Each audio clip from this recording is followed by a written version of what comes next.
We don't hear very much about King Saul, do we? We know that he was the first king to rule Israel. We know that he ruled for 42 years. And we know that he tried to kill David.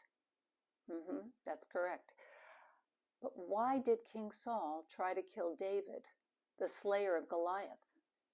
Well, you'll discover that in next week's video. Hello, I'm Kathy Barto. Before Israel had a king, they were ruled by God through judges.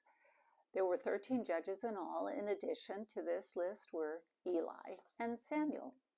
In chronological order, these judges include Othniel, Ehud, Shamgar, Deborah/Barak, Gideon, Tola, Jair, Jephthah, Ibzan, Elon, Abdon, and Samson.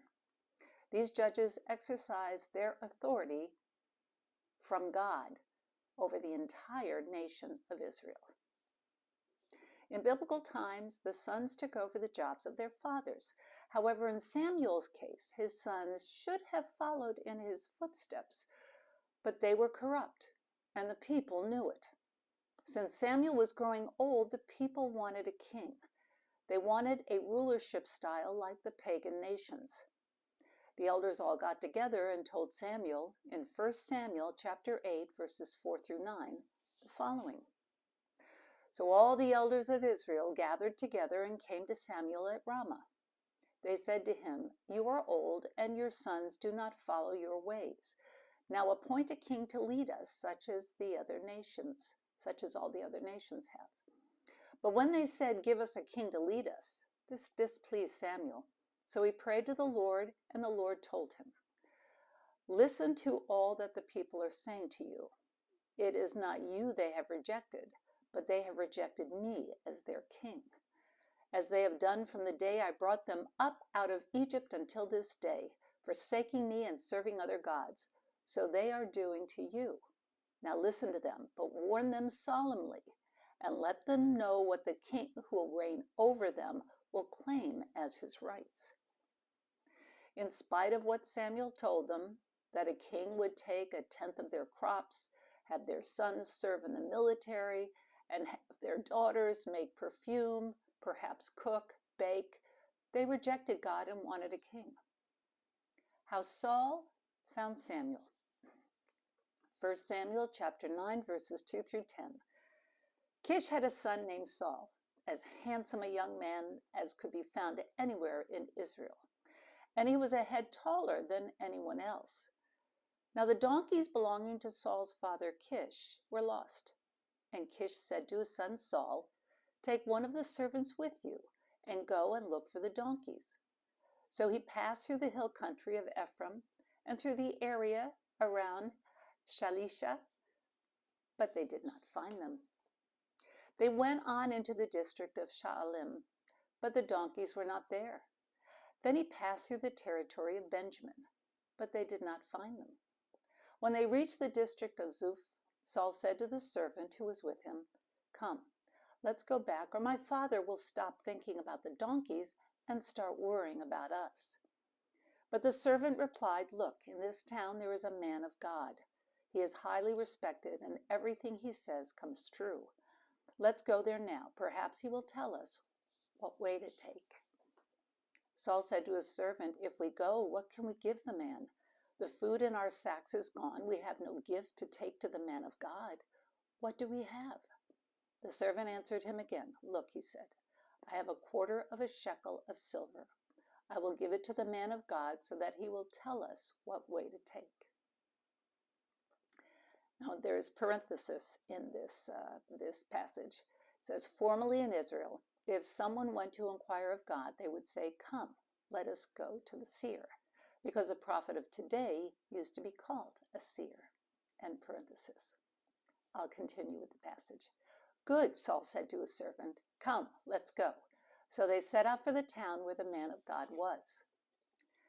This is what God told Samuel about Saul in 1 Samuel chapter 9, verses 16 through 17. "About this time tomorrow, I will send you a man from the land of Benjamin. Anoint him ruler over my people Israel. He will deliver them from the hand of the Philistines. I have looked on my people, for their cry has reached me. Samuel meets Saul in 1 Samuel chapter 9, verses 17 through 20. The moment Samuel laid eyes on Saul, God said, "He's the one, the man I told you about. This is the one who will keep my people in check." Saul came up to Samuel in the streets and said, "Pardon me, but can you tell me where the seer lives?" "I'm the seer," said Samuel.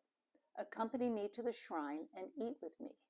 In the morning, I'll tell you all about what's on your mind and send you on your way. And by the way, your lost donkeys, the ones you've been hunting for the last 3 days, have been found, so don't worry about them. At this moment, Israel's future is in your hands." Saul is anointed king. 1 Samuel chapter 10, verse 1. Then Samuel took a flask of olive oil and poured it on Saul's head and kissed him, saying, "Has not the Lord anointed you ruler over his inheritance?" Saul was 30 years old when he became king of Israel and ruled the land for 42 years. During this time, he went to war with Moab, Ammon, Edom, Zobah, and the Philistines. He won the battle over the Amalekites. After this battle, God was very upset with King Saul. Why? Because he didn't obey God's command to completely destroy these wicked people. Listen to Samuel as he tells King Saul why God isn't happy. 1 Samuel chapter 15, verses 17 through 23. Samuel said, "Although you were once small in your own eyes, did you not become the head of the tribes of Israel? The Lord anointed you king over Israel, and he sent you on a mission saying, 'Go and completely destroy these wicked people, the Amalekites. Wage war against them until you have wiped them out.' Why did you not obey the Lord? Why did you pounce on the plunder and do evil in the eyes of the Lord?" "But I did obey the Lord," Saul said. "I went on a mission, the mission the Lord assigned me. I completely destroyed the Amalekites and brought back Agag, their king. The soldiers took sheep and cattle from the plunder, the best of what was devoted to God, in order to sacrifice them to the Lord your God at Gilgal." But Samuel replied, "Does the Lord delight in burnt offerings and sacrifices as much as in obeying the Lord? To obey is better than sacrifice, and to heed is better than the fat of rams. For rebellion is like the sin of divination, and arrogance like the evil of idolatry. Because you have rejected the word of the Lord, he has rejected you as king." King Saul's dynasty came to an end after he was killed in battle. God takes obedience very seriously. Till next time, peace be with you.